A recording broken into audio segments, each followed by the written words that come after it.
As you watch these video clips, I believe you will be challenged to contribute your own quota to develop Nigeria. God bless you. The name Nigeria was taken from the Niger River running through the country. This name was coined by Flora Shaw, the future wife of Baron Lugard, a British colonial administrator in the late 19th century. The country national flag was first hosted in Lagos as a sign of Nigerian sovereignty. On October 1, 1960, Nigeria gained its independence from the United Kingdom. The new monarchy incorporated a number of people with aspirations of their own sovereign nations.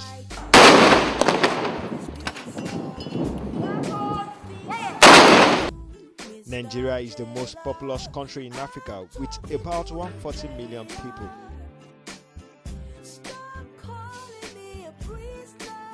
If you know how many people reside in this country, you can plan for the water they need, you can plan for the food they need, you can plan for their accommodation, you can plan even for the electricity consumption, you can plan virtually for everything. I'm an economist, and I know if you don't have statistics, you cannot do anything tangible. For those who experience independence, they say it is a time to remember.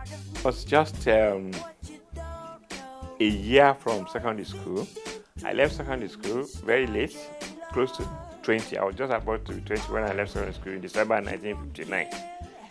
In the year of independence, I was working in what we knew then as Radio Nigeria or Nigeria Broadcasting Corporation as an engineering assistant in training. In fact, I took part in the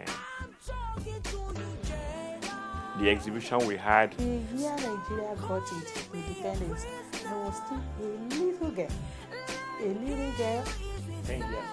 10 years old. You know, the day we were having the independence, we were all so happy.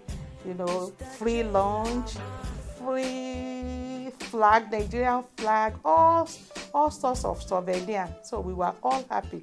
We did it, you know, as a small kid. You know, we didn't so much know what was really happening. You know, on the 1st of October 1960. You know, for no ambition, nothing, just enjoying ourselves. After that, you know, when we got to the secondary school, early 60s, you know, good education. We were giving good first-class education, you know, and dedicated teachers too. I was virtually a toddler then. I was a very small boy. I got the cup in 19. And the interesting thing is that when we attained independence, I was a small boy, I think in primary 1.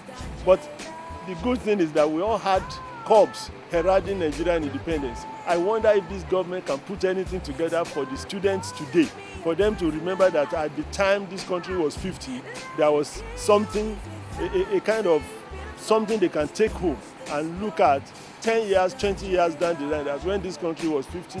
I was in the primary school. This was what they gave me. We all had something at that time. A cup, independence cup. We all had, and the flag. We were told that things were cheaper, 1, 2. We were told that they could buy a car for as low as 1,000 naira. Now?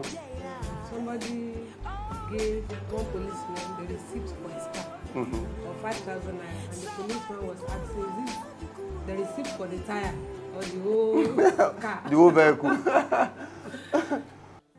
Nigeria is a country with numerous mineral resources.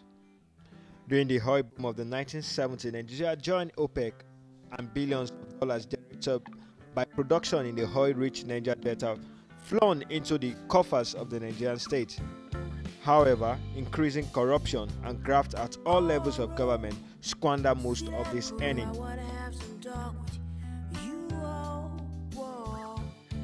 We blame the Nigerian people because we allow them to continually railroad us into their own pattern of leadership without anybody being able to challenge them, and that is a disaster.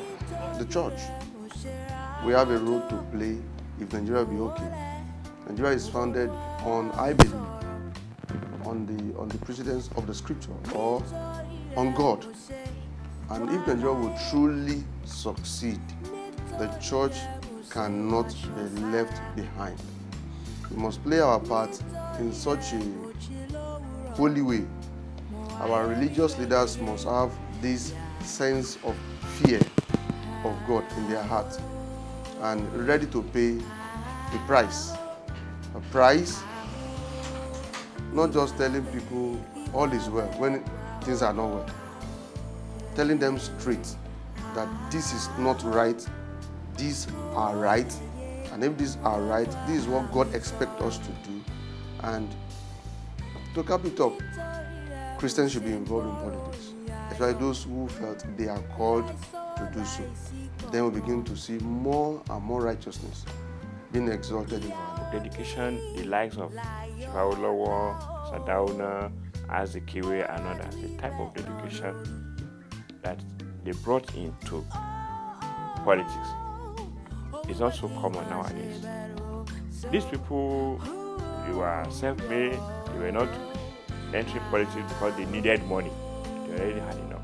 But we see a lot of people today, apparently many of them come into politics just to further their own nest. Power, you know, we didn't experience any power cut throughout my stay. I studied in Ijubo. Throughout my 5 years, no. If you see anybody using lantern, it's just to study midnight, you know, just to study when the light has been switched off. Then when we finished school, I finished in 68. Job, availability of job, you know, was there. You know, there was availability of job. All I needed to do was just to apply to the ministry for this civil service training, and I got it. You know, when we finished, job was there for us, so there was availability of job. Beginning in 1979, Nigeria participated in a brief return of democracy when Obasanjo transferred power to the civilian regime of Shehu Shagari.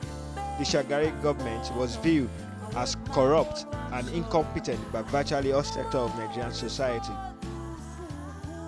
So when the regime was overthrown by the military coup of Muhammadu Buhari, shortly after the regime's fraudulent re-election in 1984, it was generally viewed as a positive development by most of the population.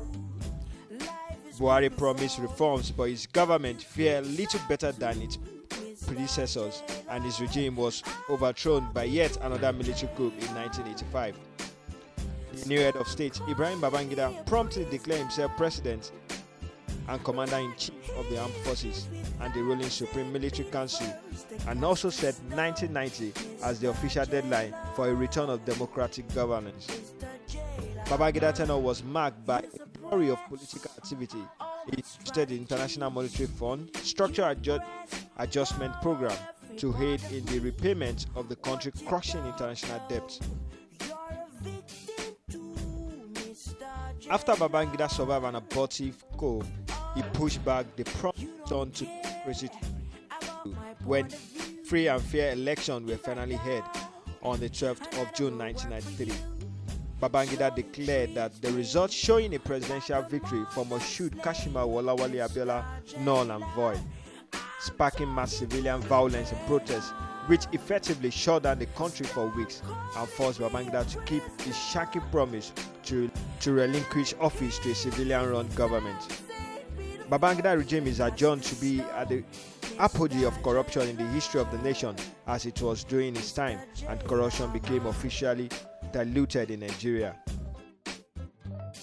Nigeria reaching 50 is a disaster to the country itself, because we're like 50 years behind, several years, much more than 50, several years behind in terms of development, in terms of progress, in terms of everything you can look at. If you look at this country at 50, people are facing challenges of electricity, challenges of good road, challenges of good economies, even challenges of ordinary having food on your table. It's really disheartening. There is not much to rejoice over. I will not put the blame squarely on the people governing us today, but I'd like to say that they share part of it. We have virtually the same generation of people that have been governing this country from the Nigeria of today as a nation without a specific focus. thank God for the issue of rebranding Nigeria. But it would be so wonderful if there could be a concession whereby from north to south, east to west, we come up with an idea of what we thought or we think about what Nigeria should be per se. We believe that the grace of God is sufficient for our lives, and people should not rely on their own efforts alone. They should learn to trust in God. Once we trust in God, we will always like to do the right. And once we do the right, Nigeria will be a better place.